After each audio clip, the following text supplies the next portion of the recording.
Hi, I am going to be reading the,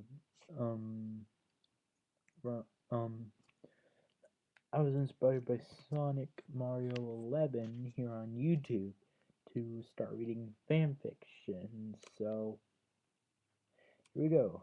Yep, what I'm going to read is called A Change of Tempo, and the author is Coffee Bean.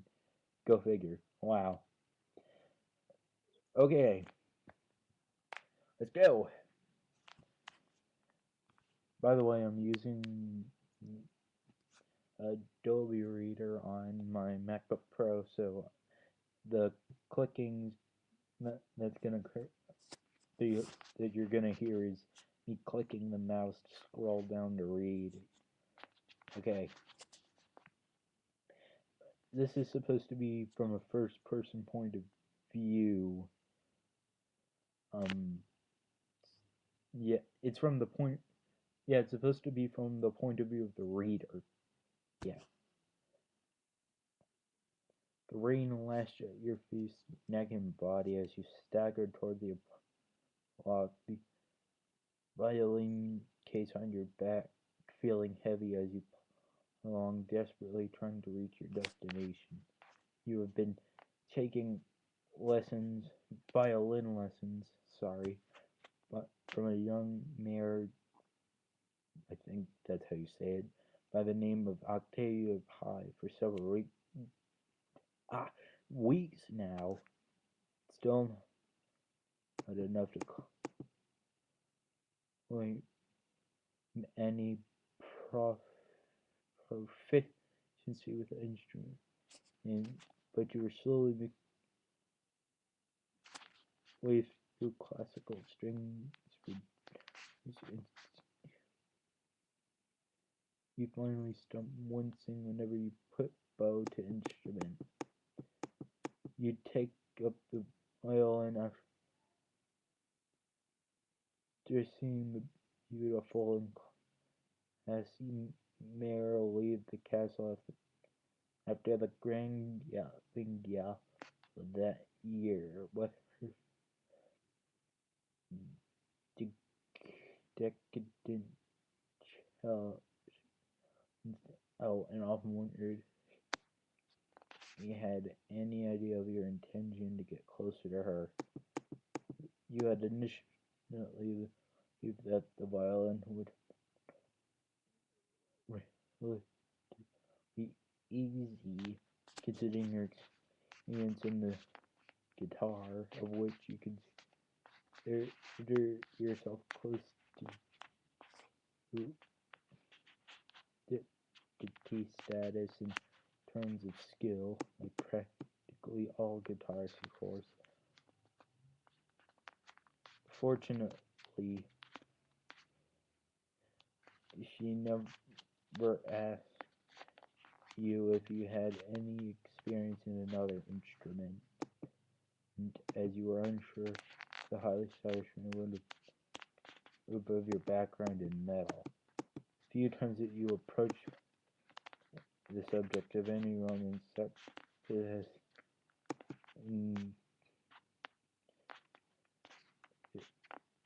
if she was seeing anyone, sorry, the result had always been the same. She looked critically before cutting and trying to move on with the lesson, and all her state you taken great lengths to even send her a card, delicately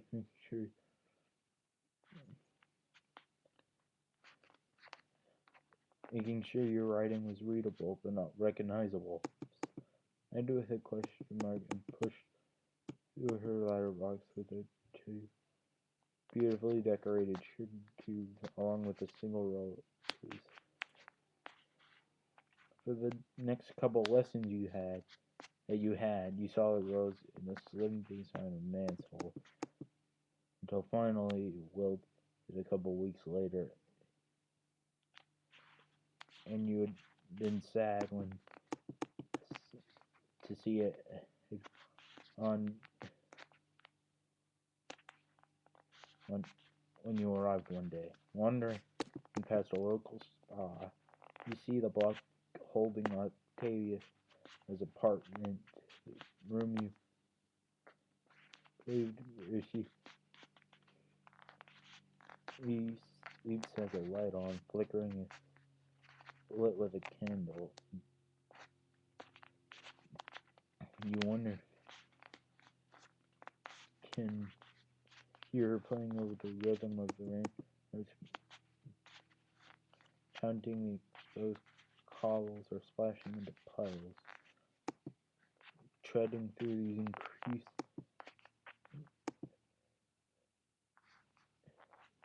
increasingly deep pools. You're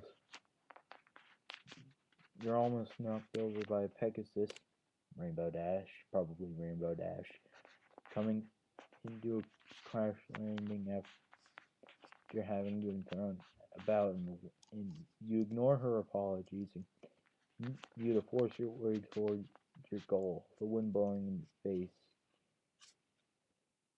keeping your mane flush. I don't think that's correct. Against your back.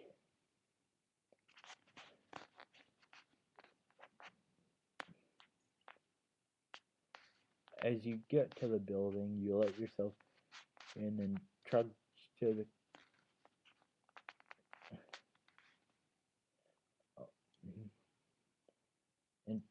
the top floor, rapping sharply on the door with a hook.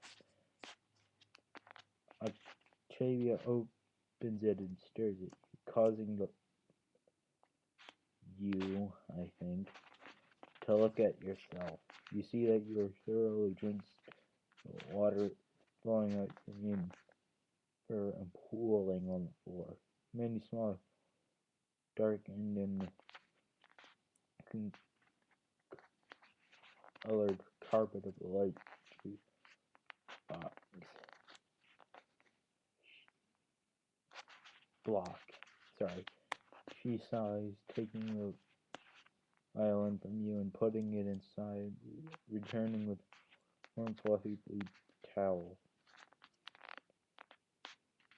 Here, dry off before you come in. I've just cleaned, she says, raising an eyebrow and smiling.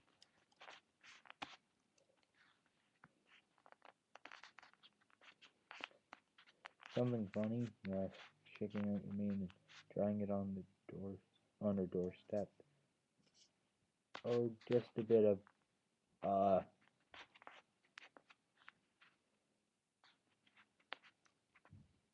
um,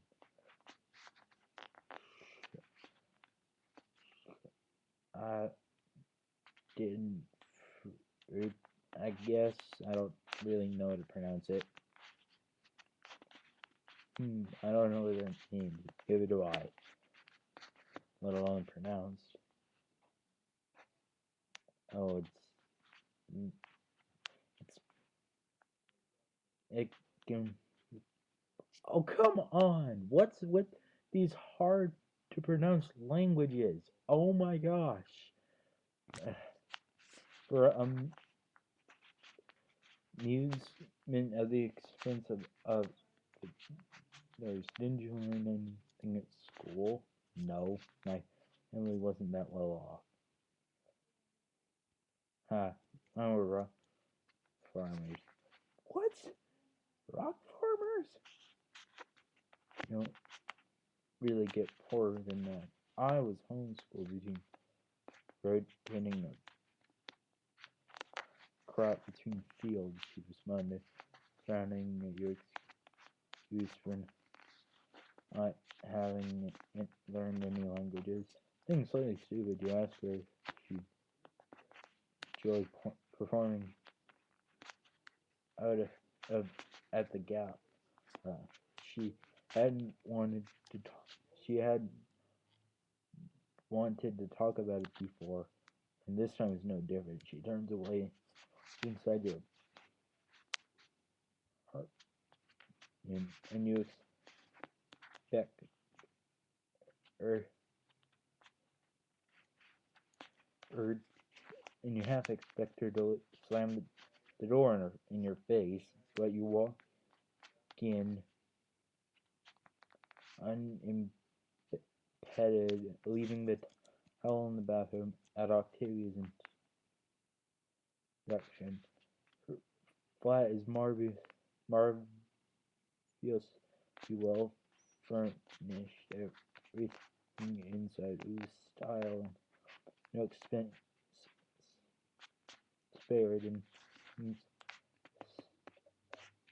uh, as the marble fireplace, the thick off-white wool carpet slightly tickling the pad moves as you add it lightly infused, marking anything you want. There, though, you can glance at a magazine on the coffee table. New music in Equestria. Funny, when I first tried to pronounce Equestria, I couldn't pronounce it at all. Then I started pronouncing it easily. For each tutor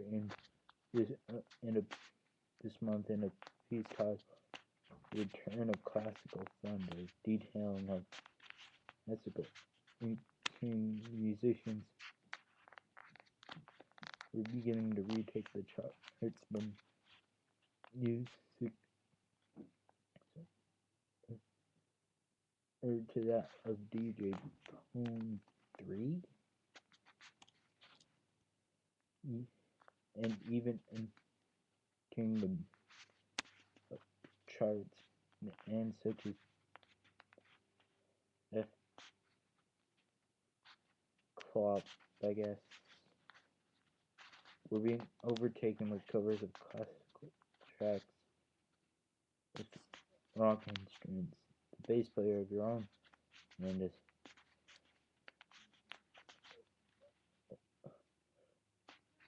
punched into Beethoven's fifth during half the session a couple of weeks ago, completely at random, signaling him from the rest of it before he took off in a huff. Okay, cutting. This has been part 1, and I'll see you next time for part 2.